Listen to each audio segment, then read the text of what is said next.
Amém? Eu já esqueci por onde que eu estava falando.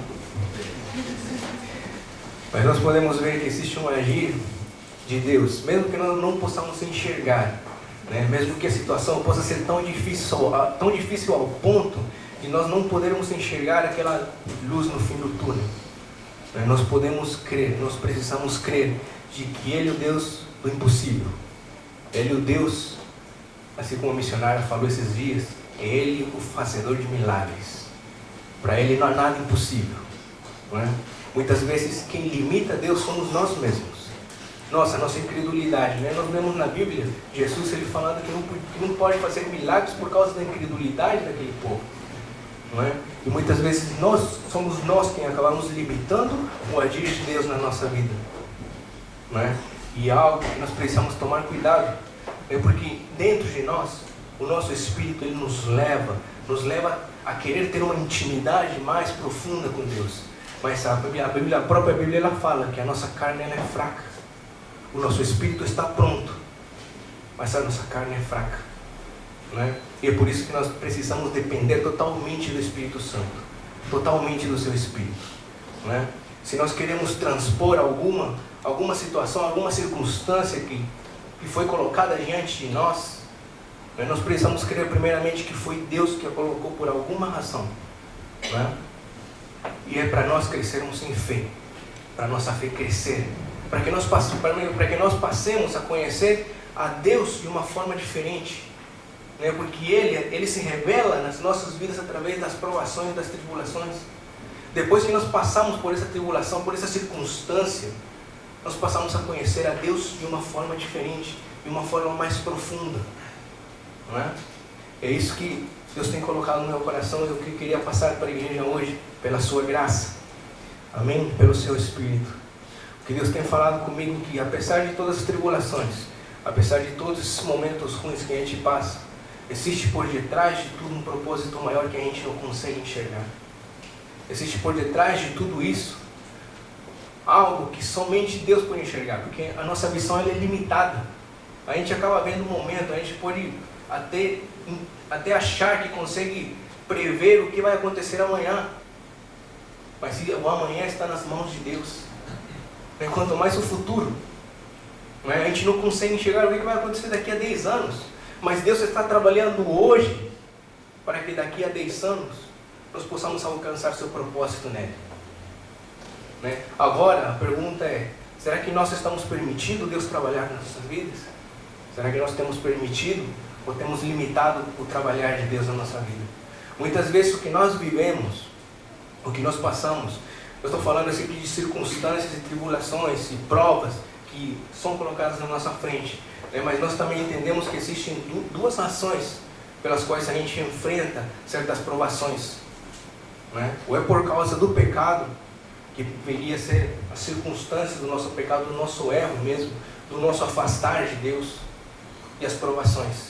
Então tudo encaixa num contexto de fidelidade, na verdade, né? Para nós entendermos o porquê nós estamos passando o que estamos passando, nós precisamos entender o contexto, né? Se nós pecamos, certamente aquilo que nós estamos vivendo é consequência do pecado, né? Mas se nós estamos vivendo em fidelidade para com Deus, certamente o que nós estamos passando é uma provação que irá nos levar a um patamar maior em Deus, a conhecer o nosso Deus de uma forma mais profunda. Amém? Quantos querem conhecer o nosso Deus de uma forma mais profunda? Amém? Amém. Agora, existe o trabalhar de Deus que muitas vezes não é falado, né? A gente pode ver nas propagandas mesmo de igrejas, falando assim, venha para a igreja e pare de sofrer, venha para a igreja que tudo irá ficar melhor, venha para a igreja que você vai ser abençoado, né? Que não haverá mais doença, que não haverá mais dívida, né? Chegando ao cúmulo, não sei se todo mundo viu no YouTube tem a campanha do celular ungido, né? Depois vocês procuram lá no YouTube lá. Eu não acreditei quando eu vi o pastor falando assim, eu vou começar a ungir os celulares, depois de todo mundo trazer o seu celular aqui, só vai custar tanto, mas vocês vão ter que dar uma oferta de tanto que a gente vai ungir seu celular. Aí então não estava entendendo por que queria ungir o celular. Né? Aí ele pega e fala assim, traga seu celular aqui, já veio um irmão. Aí, não, acho que alguém chegou com o celular, emprestou o celular para ele explicar o que ele estava pretendendo fazer. Aí ele fala assim, esse celular aqui, a campanha é o seguinte, né? Vocês vão trazer seu celular com a sua oferta, a gente vai ungir o celular para você não receber mais ligação de cobrança. Né? Aí ninguém mais vai ligar para você para cobrar. Ninguém. Então esse celular vai ficar ungido, vai ficar consagrado para Deus, então ninguém vai vir te cobrar mais. É algo absurdo. Mas chega a esse ponto. Né? Na verdade, nós podemos ver como que o Evangelho tem se distorcido. Né? E muita gente acredita nisso. Né? Tem lugar que chegou a fazer até uma câmera onde saía uma fumaça que falavam que era fumaça ungida. Né? As pessoas pagavam e faziam fila para entrar naquela câmara. Era tipo um quarto, assim, que eles fizeram tudo fechado. Né? Onde somente a pessoa entrava e a fumaça saía, né? E falava assim, pronto, você está ungido. Né? E as pessoas faziam fila para entrar ali. Né? Mas também, o que eu quero falar é que a Bíblia nos mostra um evangelho diferente. A Bíblia nos mostra um evangelho onde nós precisamos carregar a nossa cruz. Um evangelho onde Paulo fala assim, que nos alegremos nas tribulações. Né? Que haverão provas, que é impossível a gente não passar por provas. Né? É isso que nós podemos ver na vida de Paulo e de Pedro e nos evangelhos. Jesus mesmo falando, no mundo tereis aflições. No mundo tereis aflições, mas é tudo com um propósito maior. Eu sei, é ruim, né? Não é muito gostoso a gente escutar que no mundo tereis aflições, que a gente será provado o tempo todo. Não é? Mas nós precisamos entender de que existe, por trás de tudo isso, um propósito maior em Deus para as nossas vidas. Não é? Existe um propósito maior no propósito maior no qual a gente pode descansar e conseguir entender o que Paulo queria dizer quando ele falava se alegrai-vos nas tribulações, alegrai-vos nas provações. Quando Tiago falava se alegrai-vos quando passardes por muitas tribulações. Né? É somente quando a gente consegue entender o propósito maior que Deus tem para as nossas vidas, é que a gente pode olhar para frente e falar assim, Deus está no controle, e a gente pode descansar. Deus está no controle. E essa alegria, a alegria da salvação, a alegria que nós temos em Deus, naquela esperança de que Deus está no controle e tudo tem seu propósito maior, ela nos enche. E nós passamos a entender o que Tiago falava, o que Paulo falava, o que Pedro falava. Porque eles entenderam o propósito maior. E se nós queremos, se o nosso coração está na eternidade, nós precisamos ser movidos pela eternidade. Que aquilo que nós esperamos é muito maior daquilo que nós estamos vivendo hoje. Né? Não somos peregrinos nessa terra. Nós iremos passar a nossa terra, não é essa. A Bíblia fala que nós somos peregrinos. Enquanto somos peregrinos, andemos de acordo com a vontade de Deus. Andemos de acordo com a sua santidade, buscando a sua face, crendo e esperando na glória que irá ser revelada em Jesus Cristo. Essa é a nossa esperança. Não é? E eu já nem comecei, mas já estou perdido aqui. Nós podemos ver eu gostaria de falar de Pedro. Que Pedro, para mim, o apóstolo Pedro é alguém com quem eu tenho me identificado. Porque a gente vê na vida de Pedro tudo que ele passou.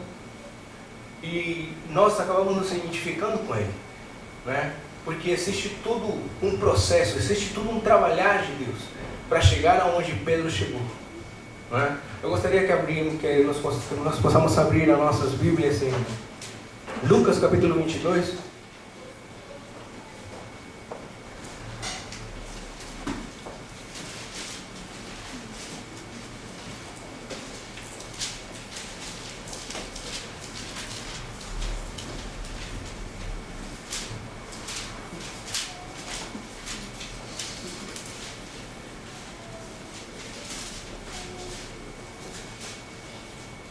Lucas capítulo 22, ontem o nosso irmão Hector também ele Usou esse versículo? Amém? Versículo 31 e 32. Então nós entendemos que existem duas formas de nós sermos provados. Na verdade, a palavra provação, ela se traduz para nós, do original grego, se traduz tanto em provação como em tentação. Então, se a gente for parar para tentar entender uma diferença, a diferença no que eu falo assim, no que tange a sentimentos, no que tange a aflições, né? Aquilo que nós sentimos quando nós passamos, seja por circunstâncias, né, da provação que a gente está passando, por circunstâncias do pecado que a gente cometeu, ou por provações, na verdade não existe uma diferença, né? O tratamento é o mesmo, o sentimento é o mesmo. Eu estou falando de sentimento. Aquilo que nós sentimos quando passamos por uma prova ou por circunstâncias de uma tentação acaba sendo o mesmo, mas o fundo, o final, ele é diferente, né? Porque uma vem no contexto de fidelidade, como eu já falei, né? Então ela nos leva a provar e a crescer em Deus. Agora a outra é consequência do nosso pecado, que é inevitável que a gente não sofra, né? Acho que está um pouquinho quente. Faz favor, Henrique. Amém?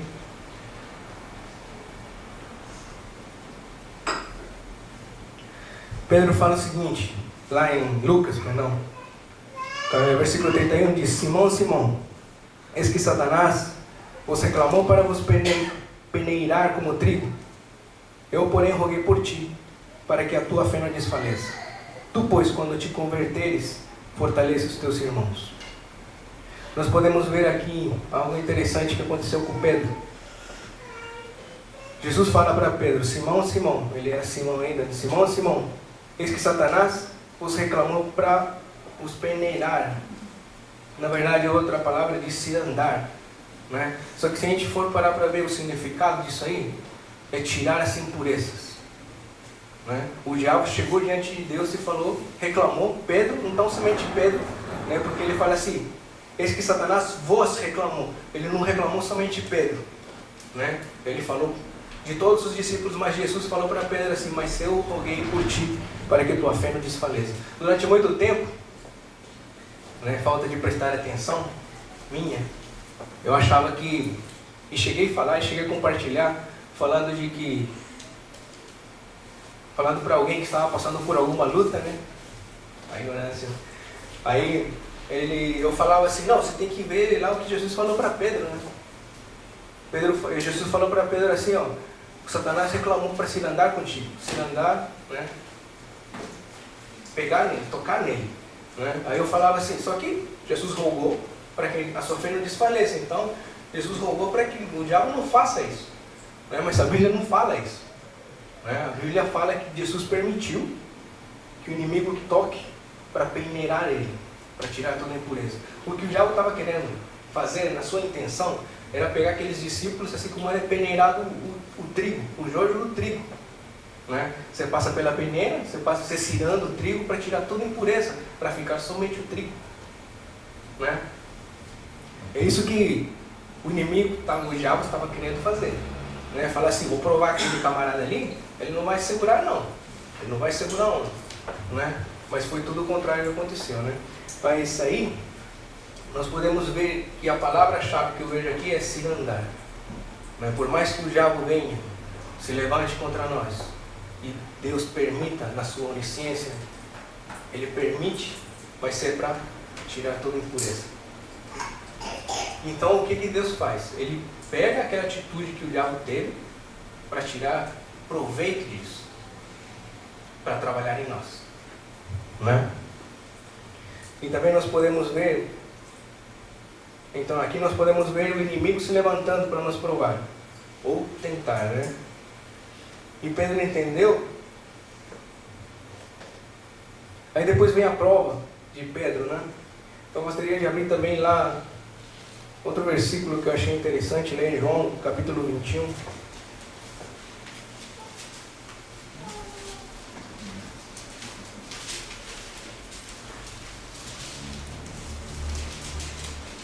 João capítulo 21, do versículo 15 ao 18.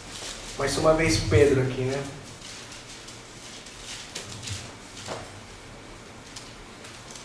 Interessante que no versículo que a gente leu de Lucas, Jesus fala assim, né? Quando te converteres, né? Quando ele se converter para ele...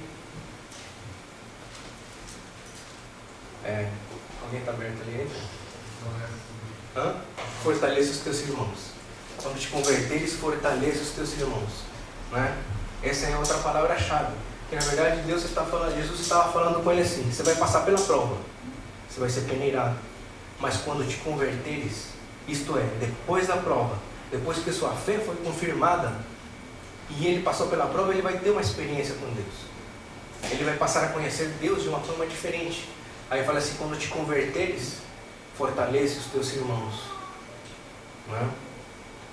Agora, Lucas, capítulo 20, João, né? João 21, do versículo 15 ao 18, nós podemos encontrar Pedro mais uma vez aqui. Depois de terem comido, perguntou Jesus a Simão Pedro: Simão, filho de João, amas-me mais do que estes outros? Ele respondeu: sim, Senhor, tu sabes que eu te amo. E ele lhe disse: apacenta os meus cordeiros. Tornou a perguntar-lhe pela segunda vez: Simão, filho de João, tu me amas? Ele respondeu: sim, Senhor, tu sabes que eu te amo. Disse-lhe Jesus: pastoreia as minhas ovelhas. Pela terceira vez, Jesus lhe perguntou: Simão, filho de João, tu me amas? Pedro entristeceu-se por ter lhe dito pela terceira vez: tu me amas? Respondeu-lhe: Senhor, tu sabes todas as coisas, tu sabes que eu te amo. Jesus lhe disse: apacenta as minhas ovelhas. E no versículo 18 fala assim: em verdade te digo que, quando eras mais moço, tu te cingias a ti mesmo e andavas por onde querias. Quando, porém, fores velho, estenderás as mãos, e outro te cingirá e te levará para onde não queres. Nós podemos ver aqui que Pedro já tinha negado Jesus, e nós podemos ver nos evangelhos, se a gente parar para analisar mesmo o que aconteceu com Pedro, nós vemos os cuidados que Jesus tinha com Pedro, Quando Jesus apareceu uma vez depois da ressurreição, Jesus falou assim: vai à vista dos discípulos e a Pedro. Então nós podemos ver o cuidado que Deus tinha com Pedro, porque Pedro tinha negado. Pedro passou pela prova e tal, por aquela prova lá, e acabou negando Jesus, e mesmo ele achando que o seu amor por Jesus será forte o suficiente, porque nós podemos ver que quando Jesus fala assim: certamente me negarás, nós podemos ver ali nos versículos, no contexto, de que ele fala assim: não, eu estou disposto a ir até a morte contigo. Aí quando chega o momento da aprovação, que é mostrado para Pedro mesmo o sentimento o verdadeiro sentimento que ele tinha por Deus, o amor que ele tinha, não era capaz, não era suficiente, não chegava àquele ponto de entregar a sua vida, era apenas aquele amor que a gente sente. Fala assim: não, eu te amo, mas quando chega um momento difícil, a gente... não, te amo, mas também nem tanto, te amo, mas também não é assim, Na verdade, o que Jesus tem por nós, é aquele amor ágape, amor sacrificial, amor que é independente daquilo que você possa fazer por mim, ou querer de mim, ou desejar. Esse é o amor sacrificial, aquele amor que Pedro não tinha ainda, mas estava sendo trabalhado com esse fim. Mas se Deus permitiu o inimigo tocar nele, era por esse fim, para ele crescer, para ele ver o que exatamente estava no seu coração com respeito a ele, a Jesus. Nós vemos Pedro sendo usado pelo Espírito Santo quando falava assim: não, tu és o Cristo, o Filho de Deus vivo. Aí fala assim: Pedro, o Espírito te revelou. E nós vemos também ele sendo usado pelo inimigo, Fala assim: tem misericórdia, tem compaixão de ti, Senhor. E nós vemos Jesus repreendendo, porque não era ele estava sendo usado, ele foi usado tanto pelo Espírito como pelo diabo para falar, E nós vemos o caráter de Deus, o caráter de Pedro ainda volúvel, Uma hora ele estava lá em cima, outra hora ele estava lá embaixo, uma hora ele tinha uma fé ousada para sair do barco e andar sobre as águas, e de repente aquela mesma fé, aquele mesmo sentimento, tudo, ele começa a se afundar, Então nós vemos ainda um Pedro que ele oscila, Ele vai lá em cima, e vai aqui embaixo. Vai lá em cima e vem aqui embaixo. Né? Aí vemos a Jesus Cristo perguntando para ele: Pedro, tu me amas? Mais uma vez. Só que nessa resposta, Pedro, ele respondeu diferente da resposta que deu a Jesus. Não era o mesmo Pedro. Não era aquele Pedro que falou assim: eu estou disposto a te dar a minha vida por ti. Não é? Depois que ele foi provado, depois que foi mostrado para o próprio Pedro o que exatamente estava no seu coração. Não é? Depois que ele passou, depois que Jesus vem e fala assim: tu me amas? Na verdade, se a gente for pegar no grego, esse amas que Jesus pergunta, ele fala assim: tu me amas? Só que com amor ágape, com aquele amor sacrificial, né? Com aquele amor que somente Deus pode ter, né? E a gente também, que a gente precisa ter esse amor sacrificial, né? E nós podemos ver que Jesus chega para Pedro e pergunta assim: Pedro, tu me amas? Com amor ágape. E a resposta de Pedro, ela é sincera. Pedro fala assim: Senhor, eu te amo, mas com amor filial, com amor de amigo. Então não era aquele amor ágape, não era aquele amor que amava com todo o seu ser, com toda a sua mente, com todo o seu coração. Era um amor de amigo. Eu te amo, Jesus, mas com amor de amigo. Meu amor chega até esse ponto só. O que Deus mostrou para Pedro foi o sentimento que ele tinha realmente por Jesus. Não era aquele amor ágape que ele achava que suportaria até a morte por causa dele naquele momento. Aí Pedro fala assim: eu te amo, mas com amor filial. E Jesus vem e fala assim: o Senhor, tu sabes que eu te amo, no versículo 15. E ele lhe disse: apacenta os meus cordeiros. Aí no seguinte versículo, Jesus volta a perguntar, fala: Pedro, tu me amas mais do que estes? Tu me amas com amor sacrificial, com amor ágape? E Pedro mais uma vez responde: Senhor, tu sabes que eu te amo, amor filial. O meu amor por ti chega até amor de amigo. Aí ele fala assim: apacenta as minhas ovelhas. Jesus dá uma resposta olhando lá para frente. O que Pedro iria se tornar depois? Não era que a gente vê: eu te amo, filho, apacenta as minhas ovelhas. Parece que está meio que não encaixa. Mas Jesus, ele tem uma visão maior do que a nossa. Deus tem uma visão maior do que a nossa. Não é? E pela terceira vez, Jesus perguntou a Simão: Simão, Pedro, tu me amas mais do que estes? Só que dessa vez, nós vemos a Jesus baixando o nível da pergunta para o nível de Pedro. Jesus perguntou: tu me amas, Pedro? Com amor filial? E Pedro entristeceu-se. E Pedro pegou e falou assim: eu te amo, Senhor, tu sabes de todas essas coisas. Deus sabe o quanto nós amamos a Ele. E quanto nós desejamos e queremos amar. Não é por isso das provações que a gente passa. Não é? E aqui nós podemos entender que Jesus pega e pergunta para ele assim: tu me amas, amor filial? E Pedro vem e responde: tu sabes de todas as coisas, Senhor. Ele entristeceu-se. Eu acredito que Pedro se entristeceu por causa do amor que ele sentia por Deus, por Jesus, que ele queria que fosse maior, que ele queria que fosse aquele amor que seria capaz de chegar ao ponto de entregar a sua própria vida. Mas não era. Não é? E nós vemos mais uma vez a Jesus falando: apacenta as minhas ovelhas. Aí no versículo 18, ele fala algo para Pedro que na verdade choca muito. Ele profetizou ali, deu uma profecia para Pedro. Fala assim: Pedro, em verdade te digo que quando eras mais moço, tu te cingias a ti mesmo e andavas por onde querias. Quando porém fores velho, estenderás as mãos e outro te cingirá e te levará para onde não queres.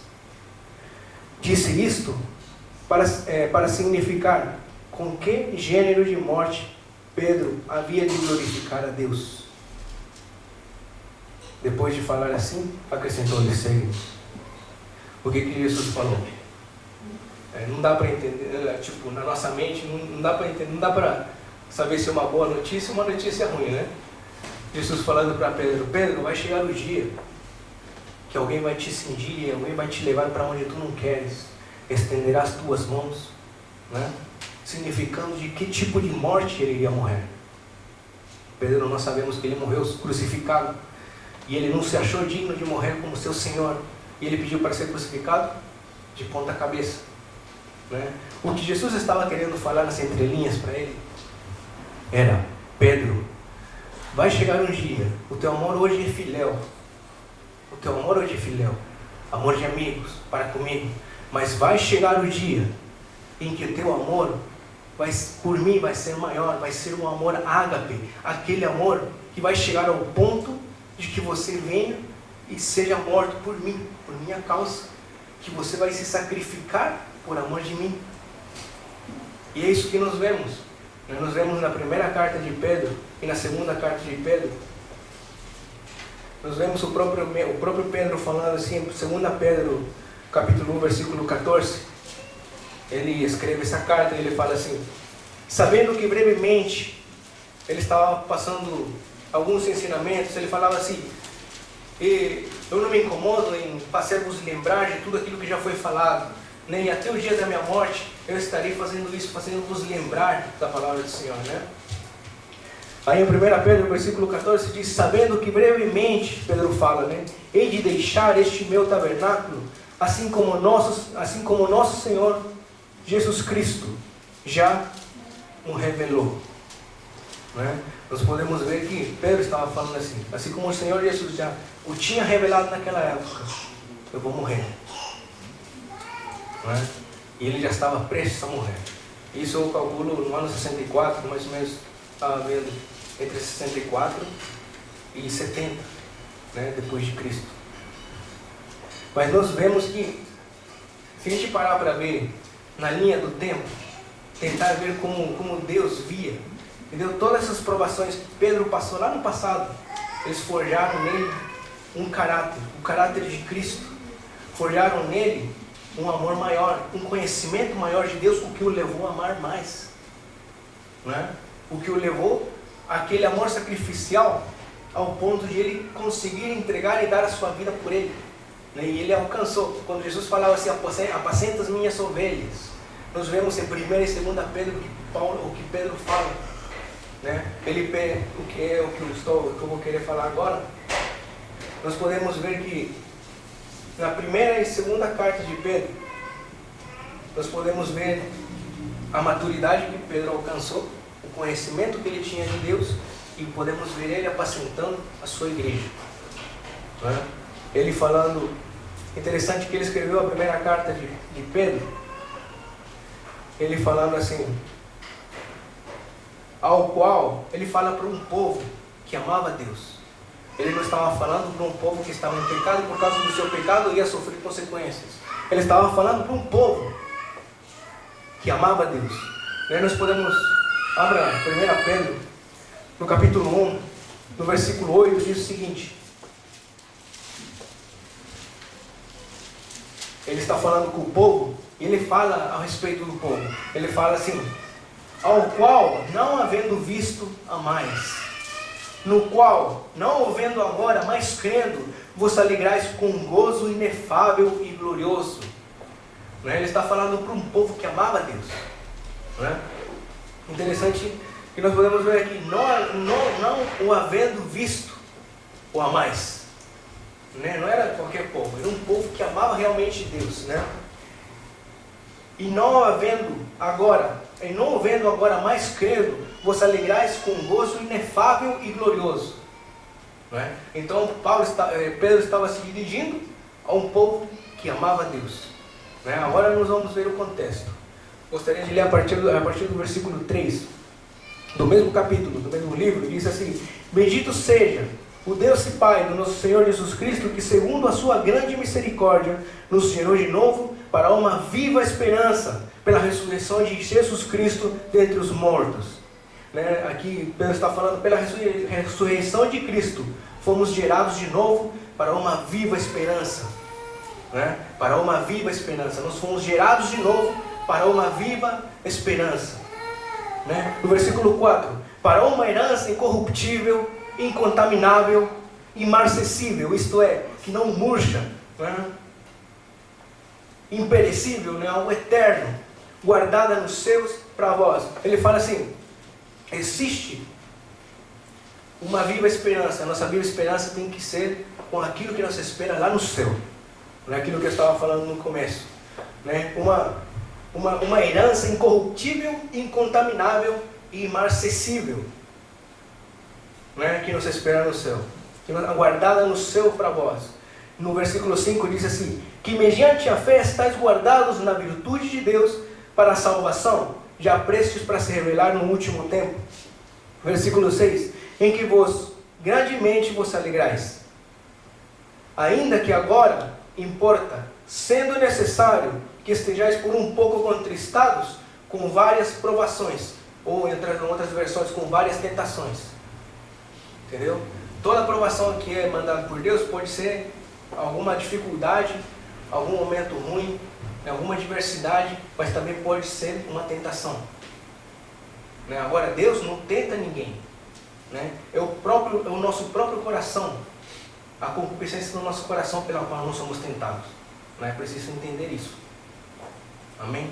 Por mais que na tradução apareça aprovação e outras traduções apareça a palavra tentação, nós precisamos entender que acho que Tiago fala isso.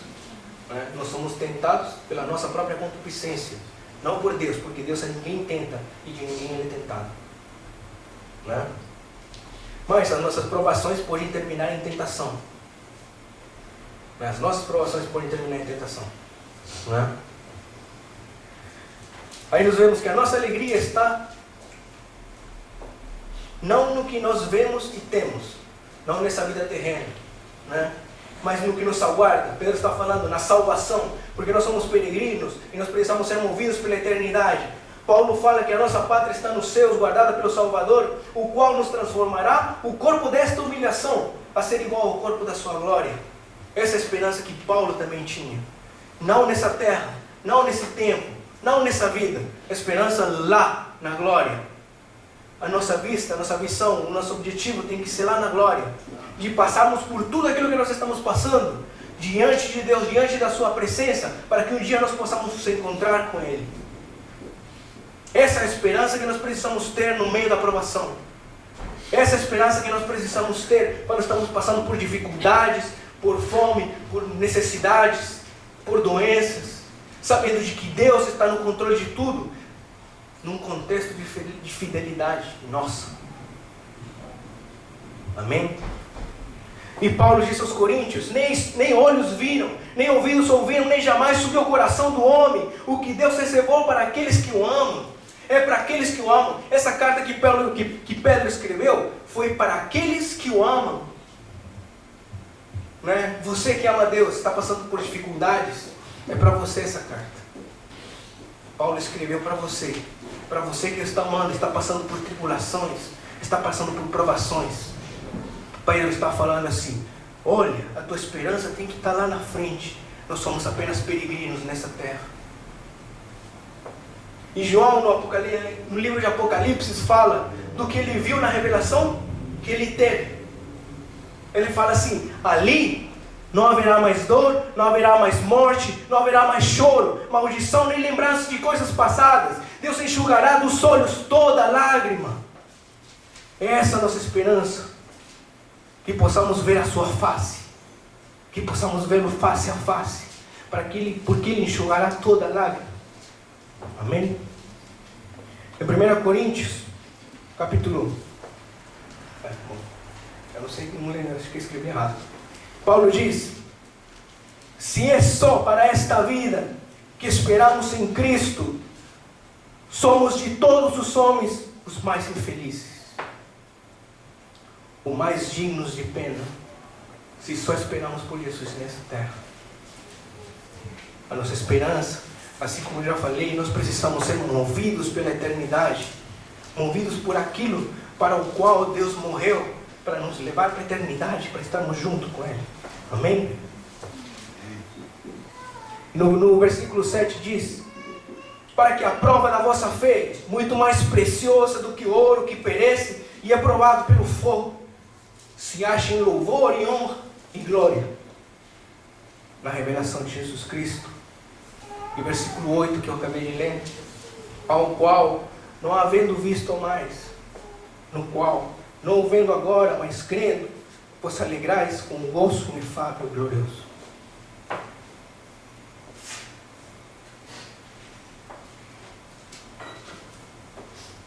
Amém? Nós podemos ver aqui, no versículo 7, para que a prova da vossa fé, muito mais preciosa do que o ouro. Diante de Deus, a nossa fé, ela é mais preciosa do que o ouro perecível, né? Do que o ouro que perece e é provado pelo fogo. Aqui ele faz uma comparação. Naquela época, o ouro era o material mais precioso. Era uma moeda até hoje, tanto que o dinheiro que a gente tem, na verdade, o fundo dele é ouro. A gente pode trocar por ouro o dinheiro que a gente tem, né? E nós podemos ver aqui que diante de Deus, a nossa fé é muito mais preciosa do que o ouro. Aí ele faz um contraste. A nossa fé e o ouro. A nossa fé é mais preciosa do que o ouro, e do que o ouro refinado, do que o ouro que perece e é provado pelo fogo.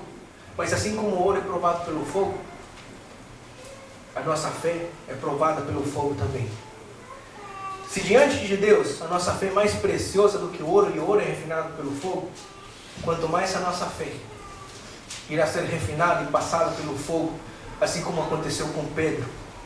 Foi cirandado, foi peneirado para tirar as impurezas que havia nele, né? Então nós vemos o porquê do passar as provas, o porquê do passar momentos difíceis, para que a nossa fé seja provada e venha a crescer e alcance o objetivo para o qual existe a nossa fé, a nossa salvação, né? Agora, porque as provas vêm, nós podemos ver lá em Tiago. Gostaria que abrisse lá em Tiago. Tiago, no seu capítulo 1, versículo 2, que foi lido ontem também. Diz o seguinte, amém?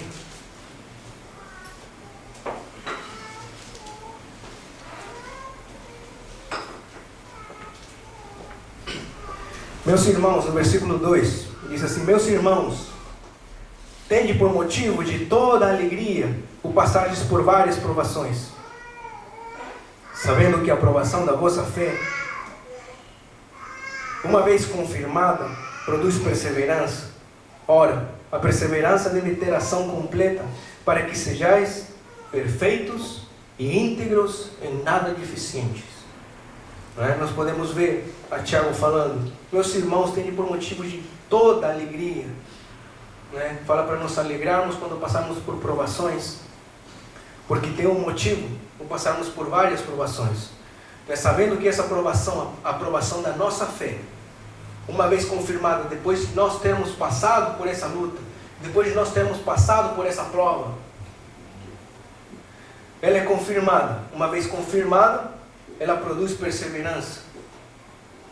Ora, a perseverança deve ter ação completa, para que sejais, esse aqui é o motivo da tentação, das provações, perdão, esse aqui é o motivo das provações, e o porquê nós passamos nela, para que nós sejamos perfeitos e íntegros, em nada deficientes, para que o nosso caráter seja moldado segundo o caráter de Cristo, para que nós alcancemos a estatura de varão perfeito, para que nós sejamos parecidos com Cristo. É o porquê das provações, é algo que a gente não pode tirar do Evangelho, como a gente tem visto nesse mundo acontecendo ultimamente. Não é só falando de bênção, só falando de coisas terrenas, só falando de uma vida próspera aqui na terra, coisa que a Bíblia não fala, né?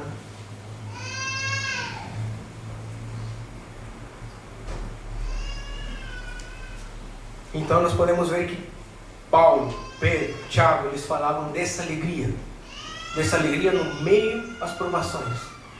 E sabendo de que se estamos passando por uma prova, é porque nós iremos ter uma revelação maior de Deus. O nosso desejo, a nossa oração, se a nossa oração é: Deus, eu quero mais de Ti, Deus, eu quero mais Te conhecer, Deus, eu quero ter uma revelação maior de Ti. Eu quero conhecer a profundidade, a altura, a largura do Teu amor. Eu quero conhecer mais. O nosso Deus é um Deus inesgotável. Né? Aquilo que não nos contentemos com aquilo que apenas nós temos conhecido e experimentado no nosso Deus. Ainda existe mais. Ainda existe mais.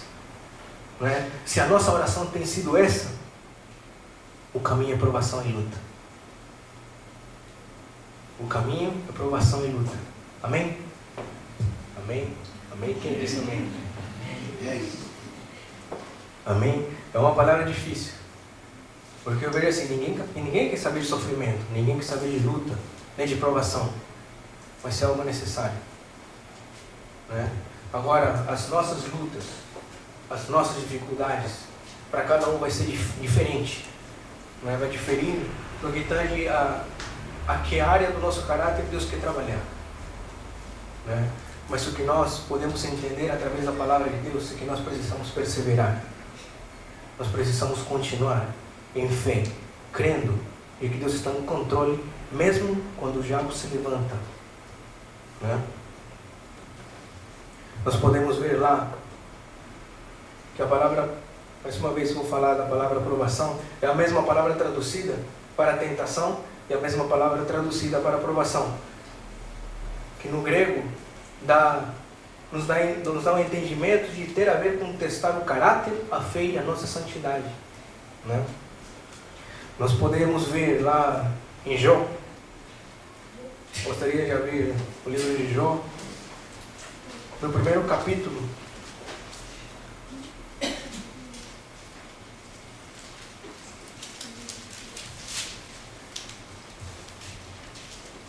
No versículo, eu vou começar a ler do versículo 9. Amém? Fala assim, então respondeu, todo mundo conhece a história de Jó, né? Amém? Então respondeu Satanás ao Senhor, porventura Jó, de balde teme ao Senhor? Essa palavra de balde significa sem razão, sem motivo, de graça, né? Porventura Jó. Amém? Então respondeu Satanás, novamente. Então respondeu Satanás ao Senhor, porventura Jó de balde teme ao Senhor? Versículo 10. Acaso não o cercastes com sebe, e ele, a sua casa, e a tudo quanto tem? A obra de suas mãos abençoaste, e os seus bens se multiplicaram na terra. Esse sebe é como se fosse uma cerca que impede de alguém vir e fazer algum mal, né? Sebe, a palavra sebe, não sei que palavra está usada na sua tradução. Alguém pode me dizer? Versículo 10. Protegido, meu. Oi? Protegido. Protegido? Então fica como acaso? Acaso não tens protegido de todos os lados a ele, e a sua casa é tudo que tem? Então esse sebe aqui, na minha Bíblia está sebe, uma palavra mais difícil, né? Que na verdade é essa proteção, essa cerca, né? O que o diabo está falando assim, Jó, de balde te teme, né? Porque tudo que ele tem, o Senhor, tudo que é aquilo que o Senhor tem dado para ele, o Senhor o cerca e o protege, né? Fala assim, então se ele for provado, a gente vai ver no versículo 11, estende porém a tua mão e toca-lhe em tudo quanto tem, e verás se não blasfema contra ti na tua face, né? O diabo se levanta contra Jó e fala assim, Senhor, fala para Deus, né? Fala assim, por acaso ele não te teme por causa de que o Senhor o protege? Ele tem tudo e nada acontece com ele. Deus o tem abençoado e o Senhor o cerca de tal forma, né, que tudo aquilo que vem contra ele é impedido, né? Aí o inimigo fala, o diabo fala, estende porém a tua mão, fala assim, toca nele, estende a tua mão nas bênçãos que o Senhor tem dado para ele, e vamos ver o que vai acontecer. Com certeza o diabo estava falando assim, e verás se não blasfema contra ti na tua face, né? Podemos ver no versículo 12, e disse o Senhor a Satanás, eis que tudo quanto ele tem está em teu poder. Falou para o diabo, está em teu poder, tudo aquilo tem está em teu poder. Somente contra ele não estenderás a mão. E Satanás subiu da presença de Deus. O que Deus fez? Na verdade, algo incompreensível para nós. Deus acabou de permitir o inimigo tocar em tudo aquilo que Jó tinha. Algo que nós não, assim, na nossa limitação, a gente não consegue entender. Imagina você na situação de Jó e escuta uma conversa desses. Olha assim, o Jó chega diante de Deus, aí Jó, imagina Jó, ele escutando aquela conversa. Aí Jó vai falar assim, não, Deus não vai permitir, né? Mas para a sua surpresa, Deus permitiu. Fala assim, vai e toca então. Vai e toca em tudo que ele tem. Só nele você não vai tocar. Nele você não vai tocar. E nós podemos ver aqui que Deus permitiu que tocasse em tudo aquilo que ele tinha, mas Deus colocou os limites. Então nós podemos ver que o agir do inimigo, ele tem limites. E a permissão de Deus tem um propósito maior. Porque nós vemos lá, no final da história de Jó, o que aconteceu com Jó. Nós vemos que ele falou, antes eu te ouvia, eu te conhecia de ouvir falar. Apenas de ouvir falar eu te conhecia. Mas agora eu te conheço de contigo andar. A revelação que Jó teve de Deus, após toda essa luta, após toda essa prova, foi uma revelação maior de Deus. Fala assim, Deus, antes eu te conhecia apenas de ouvir falar. Apenas eu ouvia falar do Senhor. Mas hoje, por causa de tudo aquilo que eu passei, né, da revelação de Deus, que hoje eu tenho, hoje eu te conheço de contigo andar. Então nós podemos entender o porquê que Deus permite algumas coisas acontecerem na nossa vida. Amém? Nós vemos também em Daniel, capítulo 13, a partir do versículo 13. Não precisa abrir, não. Se quiser abrir, fica à vontade. Nós podemos ver que Deus não livrou eles do fogo. Agora, eles estavam vivendo uma vida de fidelidade. Eles chegaram naquele ponto, diante daquela fornalha, por causa da fidelidade deles. Por causa que eles eram fiéis a Deus. Por causa que eles decidiram não se prostrar diante da estátua, mesmo que possa lhes custar a vida. Né? Nós podemos ver aqui que há uma provação num contexto de fidelidade. Né? Isso aqui não é circunstância ou algo que foi gerado por causa do pecado. Né? Mais uma vez, igual Jó. Jó era temente a Deus. Né? Mas Deus permitiu tocar. Deus permitiu passar pela prova. Não foi por causa de pecado. Foi porque Deus permitiu para o levar a um nível maior de relacionamento mais profundo com Ele. Amém? Aqui nós vemos Daniel, né, no livro de Daniel, né, falando sobre Sadraque, Mesaque e Abdenego. Que semana passada o diácono Henrique leu, usou essa passagem aqui. Aqui fala algo interessante, que eles falaram para o rei assim, que o rei podia até os colocar na fornalha que foi sobremaneira acesa, né, acenderam por causa de que eles não quiseram negar, não quiseram se prostrar. Aquela fornalha foi acesa 7 vezes mais. E eles estavam atados. Detalhe, eles estavam atados. Esse é o detalhe que mais me chamou a atenção. Que os 3 estavam atados. E a Bíblia fala, se a gente passar a analisar essa passagem depois em casa, vocês podem ver, vocês podem verificar ali que os 3 estavam atados. E eles foram jogados dentro da fornalha. Deus permitiu que eles passassem pelo fogo. Né? Deus podia ter tirado eles, tanto que eles falaram assim, Deus foi um Deus que nós amamos tanto, que se Ele quiser nos matar, bom, está na mão dEle. Né? Amém? Não é? Mas se não, saiba, seu Deus, que não nos prostraremos diante da tua estátua, nem adoraremos os teus deuses. Não é? Aí, o que aconteceu? Deus tinha o poder de impedir de que eles passassem pela fornalha? Tinha. De que eles passassem pelo fogo? Mas Deus não permitiu, não.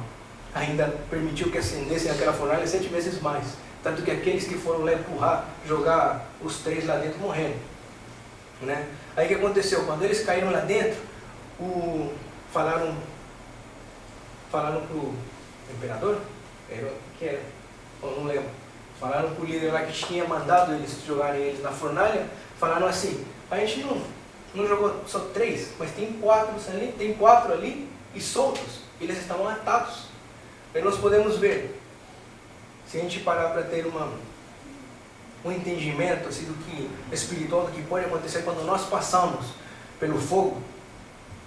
Aí ali, nessa passagem, nós podemos ver que tão somente aquilo que atrapalhava, aquilo que prendia eles, as ataduras foram queimadas.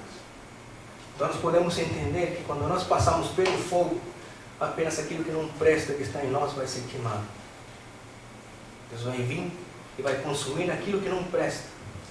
No caso de Sadraque, Mesaque e Abednego foram as ataduras.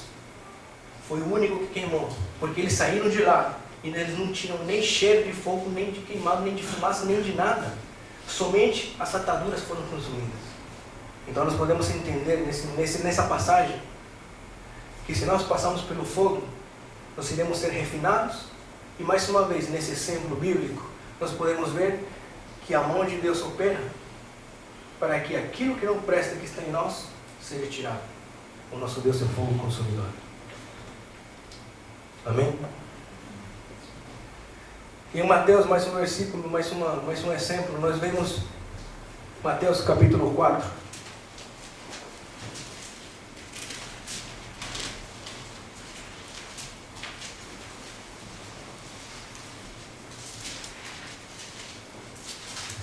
Mateus capítulo 4, versículo 1 e 2 diz, falando sobre Jesus: a seguir, Jesus foi levado pelo Espírito ao deserto, para ser tentado pelo diabo.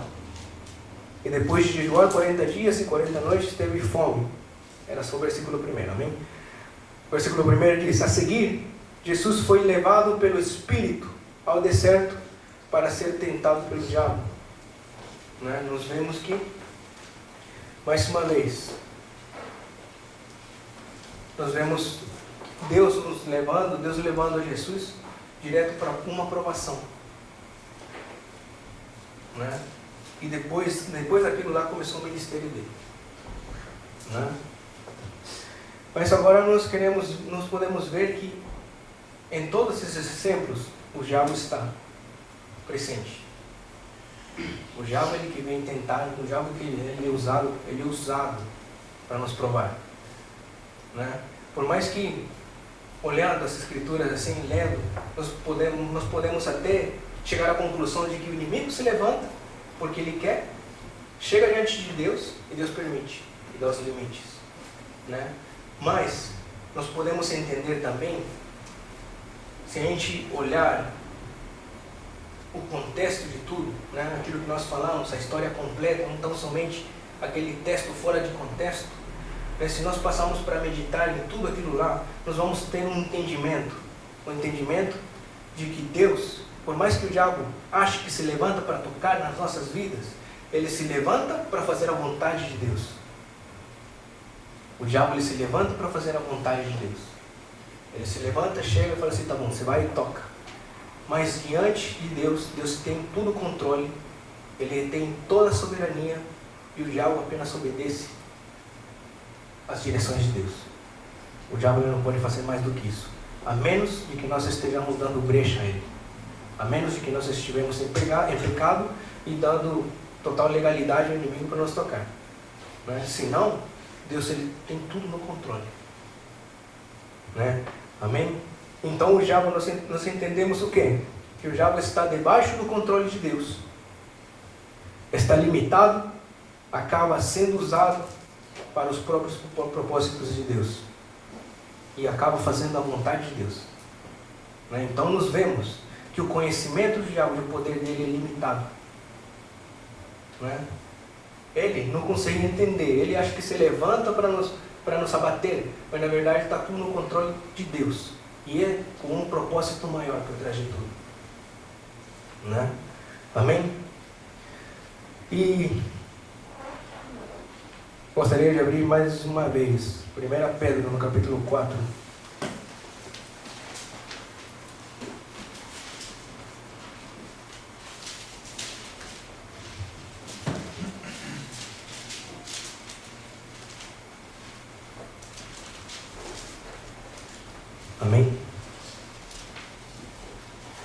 1 Pedro capítulo 4 diz o seguinte,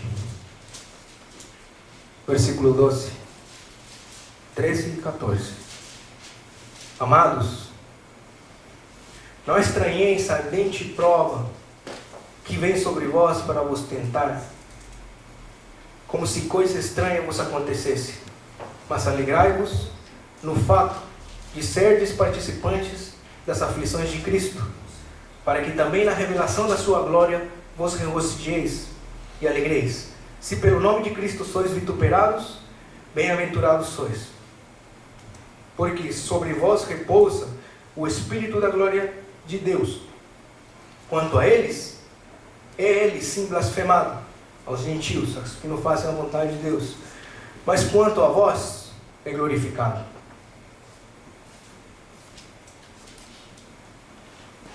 Amém? O que Pedro está falando aqui, ele fala assim, amados, no versículo 12, amados, não estranheis a ardente prova. Em outras versões deve estar o fogo ardente, em que vem sobre vós para vos provar, para vos tentar. Pedro está falando assim, vocês estão passando por dificuldades, vós que amam a Deus, estão passando por dificuldades e provações. Pedro fala assim, não estranheis a ardente prova. É para a gente não estranhar as provas e as provações, as adversidades que nós passamos. Ele vem e fala assim, que vem sobre vós para vos provar, ou para vos tentar, como se coisa estranha vos acontecesse. Né? O que ele está falando assim, que é, se a gente não está passando por provações agora, a gente vai passar. Se a nossa fome, a nossa vontade de conhecer mais de Deus, a gente vai passar. Aí Pedro está falando assim, não estranheis o passares por provas e tribulações. Não estranheis. Quando chegar a hora de você estiver passando uma prova num contexto de fidelidade a Deus, Pedro fala assim, não estranheis. Não estranheis. Porque não vai ser por acaso, que não seja uma coisa estranha, que tenhamos o entendimento de que Deus está permitindo com um propósito maior. É nisso que nós podemos descansar. Amém? E no versículo 14 diz, se pelo nome de Cristo sois vituperados, bem-aventurados sois. Se pelo nome de Cristo, não é? Porque sobre vós repousa o Espírito da glória de Deus. Pedro está falando assim, se vós está passando por provações e tribulações, por causa do nome de Cristo, por andar fielmente a Deus, e se está dando um contexto de fidelidade com Deus, né? Bem-aventurados sois. Né? Porque Pedro, em outra passagem, em 1 Pedro mesmo, ele fala assim, para que não venhamos a passar tribulações ou situações difíceis por causa de pecado, por causa da nossa negligência, né? Mas se viemos a passar por causa de que estamos em Cristo, né? Somos bem-aventurados, porque sobre vós, Pedro fala, repousa o Espírito da glória de Deus. Aí continua falando, quanto a eles, é Ele, é Deus. Quanto a eles, aqueles que não estão vivendo uma vida fiel, né? Nele sim é blasfemado, mas quanto a vós, é glorificado no nome de Deus. Né? Paulo, se não me engano, Paulo fala que todos aqueles que decidem andar piamente, isto é, com devoção, com sinceridade diante de Deus, querendo andar nos seus princípios, eles irão passar por tribulações. Todos aqueles que decidem andar segundo a palavra de Deus, eles passarão por dificuldades. Então, nós podemos ver que a aprovação é algo necessário. E a aprovação é que nós passamos por andarmos em Cristo Jesus. Né? Pedro fala assim, se você passar por uma tribulação, por vitupério, por causa de Cristo, bem-aventurados sois. Bem-aventurados sois. Agora, no 1 Pedro, acredito eu que no mesmo capítulo 4, Pedro nos mostra algo interessante. No versículo 13, diz assim, portanto, cingindo os lombos do vosso entendimento. É capítulo 4 mesmo? Amém? É? Não? Eu não lembro que capítulo que é, esqueci de anotar aqui. Mas 1 Pedro fala o seguinte: portanto, cingindo os lombos do vosso entendimento. Deve ser o versículo 13 de algum capítulo aí. Só tem 5 capítulos. Olha assim, 1 Pedro, não lembro o capítulo, versículo 13. Fala assim: portanto, cingindo os lombos do vosso entendimento. Capítulo 1. Amém? Sede sóbrios e esperai inteiramente na graça que se vos ofereceu na revelação de Jesus Cristo, como filhos obedientes, não vos conformando com as concupiscências que antes havia. Amém? Vou ler mais uma vez, versículo 13 do capítulo 1, 1 Pedro. Diz, portanto, cingindo os lombos do vosso entendimento. Isso aqui nos dá a entender o quê? Que nós precisamos nos encher da palavra de Deus. Cingindo os lombos, naquela época, era alguém que estava preparado. Por causa das vestes que eles usavam um cinto. E quando eles usavam um cinto, era sinal de que eles iam sair, que eles estavam preparados para fazer alguma coisa. A Bíblia fala assim, cingindo os lombos do vosso entendimento. Isto é, enchendo-nos da sua palavra. É o único jeito que nós temos para cingir os lombos do nosso entendimento, estando preparado. Sede sóbrios, sejam inteligentes, e esperai inteiramente na graça que se vos ofereceu na revelação de Jesus Cristo. Que a nossa esperança, mais uma vez, possa estar lá na glória. Que a nossa esperança, que a nossa visão, o nosso olhar possa estar focado no além. Naquilo que nos espera. Na esperança da glória. E esperai inteiramente na graça que se vos ofereceu na revelação de Jesus Cristo. Versículo 14, como filhos obedientes, não vos conformando com as concupiscências que antes havia. Amém? Então nós podemos entender que há um porquê de tudo. Para não estranhar a prova ardente que nós estamos passando. Amém? E nós podemos ver Pedro, aquele Pedro que negou Jesus, aquele Pedro que falou que o amava, que o amor dele era filéu, era amor de amigos. Nós podemos ver, por causa das provações, por causa de tudo aquilo que ele passou, ele escrevendo essa carta, alcançando o propósito de Deus, que era: fortaleça os teus irmãos, apacenta as minhas ovelhas. Era o que Pedro estava fazendo na primeira e na segunda carta. Quando te converteres, isto é, quando passares pela provação, quando te converteres, quando você me conhecer de uma forma diferente, fortaleça os teus irmãos. É mais um motivo pelo qual nós passamos por tribulações. Em 2 Coríntios capítulo 1, versículo 34.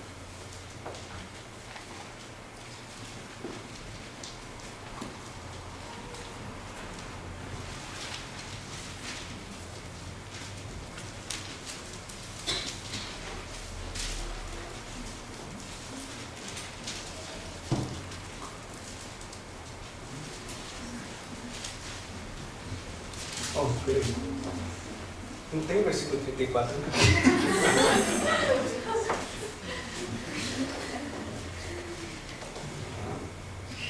Amém.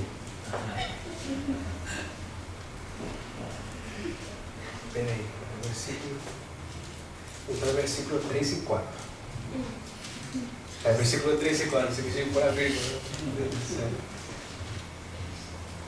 Amém? Diz assim: bendito seja o Deus e Pai de nosso Senhor Jesus Cristo, o Pai de misericórdia e Deus de toda consolação. É Ele quem nos conforta em toda a nossa tribulação, para podermos consolar os que estiverem em qualquer angústia, com a consolação com que nós mesmos somos consolados por Deus. Amém? É mais um porquê de nós passarmos por tribulações e lutas. E Paulo fala assim: bendito seja o Deus Pai do nosso Senhor Jesus Cristo. Bendito seja Ele, Pai de misericórdia, Deus de toda consolação. Por mais que nós estejamos passando por lutas e tribulações, o nosso Deus, o Deus da consolação, está conosco. Ele está por perto. Ele está por perto, não nos dando uma luta maior daquela que nós não possamos passar. E é Ele que nos conforta em toda a nossa tribulação. É Ele que nos conforta em toda a nossa tribulação. Para podermos consolar os que estiverem em qualquer angústia, com a consolação com que nós mesmos somos contemplados por Deus. Amém? Muitas vezes isso aí já aconteceu comigo. Estar passando por momentos difíceis, Deus vir com uma palavra de consolo e arrancar, sabe? Quando a gente passa pela provação, a gente está passando por dificuldades, a gente vai até Deus e começa a derramar o seu coração diante dele. Ele vem e fala conosco e traz consolo ao nosso coração, sabe? E muitas vezes a gente não entende, na verdade a gente não entende. Os pensamentos de Deus são maiores do que o nosso. O agir de Deus é maior do que o nosso. A gente não consegue entender. O nosso entendimento é muita coisa. Mas o que nós podemos ver, e depois que nós passamos por uma tribulação, por uma provação, Deus vem e nos consola. Muitas vezes já aconteceu comigo. Eu estar conversando com alguém, ou alguém vir conversar comigo, passando por alguma tribulação, e Deus falar comigo, fala aquela palavra que eu falei para você. E Deus vem com esse versículo: o mesmo consolo com que eu te consolei, você passará a consolar os outros. Aí Deus falava comigo: se você não tivesse passado por aquilo que você passou, o entendimento daquilo que a pessoa está falando, está passando. Agora, por causa da gente ter passado nessa provação com Deus e ter tido essa revelação de Deus na nossa vida, nós podemos usar essa revelação e falar para a pessoa: eu sei pelo que você está passando, e eu sei que Deus é poderoso, eu sei que Deus tem poder, todo o poder, para inverter essa situação. Não? Então nós passaremos a consolar, aquele consolo, o mesmo consolo que veio de Deus, que Deus contemplou em nós e veio, nos consolou. Nós podemos usar essa mesma palavra, porque é a palavra de Deus, a palavra viva, para consolar a outros. E assim, quando a gente fala para Deus: Deus, eu quero ser usado por Ti, Deus vai nos fazer passar por tribulações para que mais para frente a gente possa ser usado por Ele. Esse é o entendimento que nós precisamos de ter sobre tribulações, sobre provações. Ninguém gosta de passar, mas a Bíblia nos mostra que é necessário. É necessário para que a nossa fé cresça, para que possamos atingir o fim da nossa fé, que é a salvação.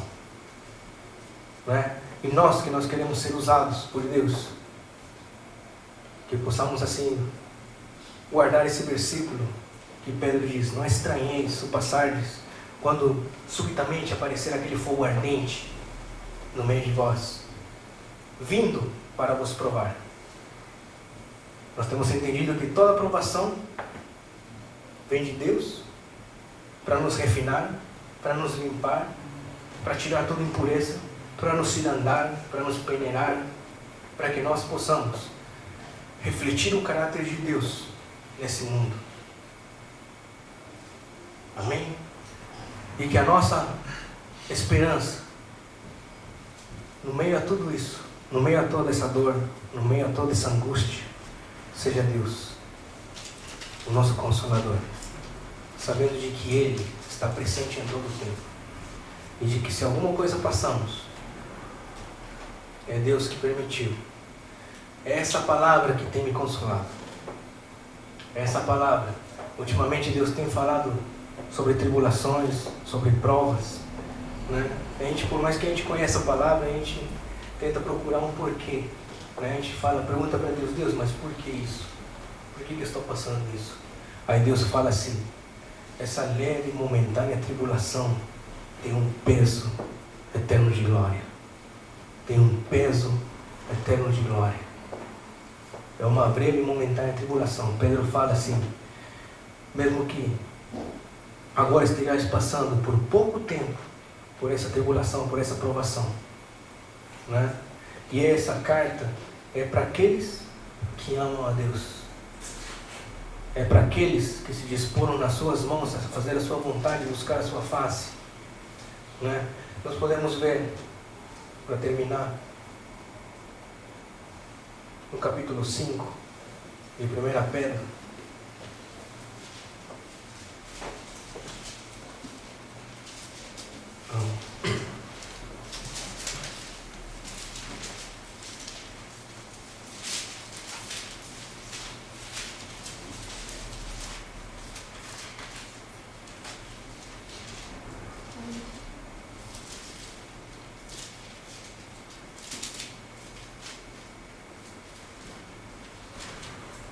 Acharam? Alguém pode ler para mim? 1 Pedro. Espera aí. Não, ninguém pode ler para mim. Que eu não lembro o versículo.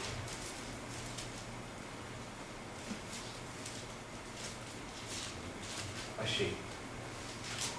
1 Pedro, versículo 10, diz o seguinte: ora, o Deus de toda graça, que em Cristo vos chamou à sua eterna glória, depois de ter sofrido por um pouco, Ele mesmo vos há de aperfeiçoar, firmar, fortificar e fundamentar.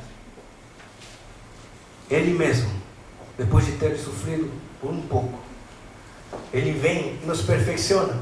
Perfeccionar fala do quê?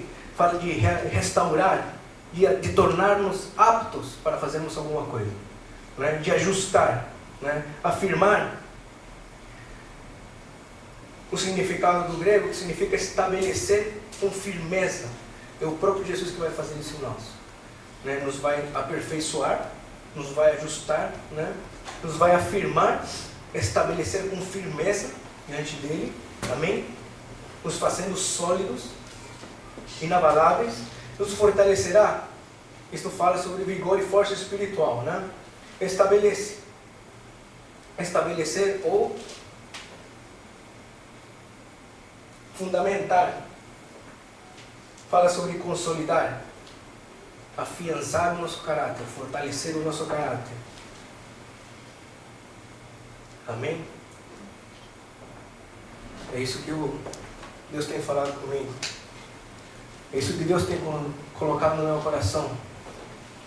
E tem dado a oportunidade que eu possa estar transmitindo. Amém? A vocês esta manhã.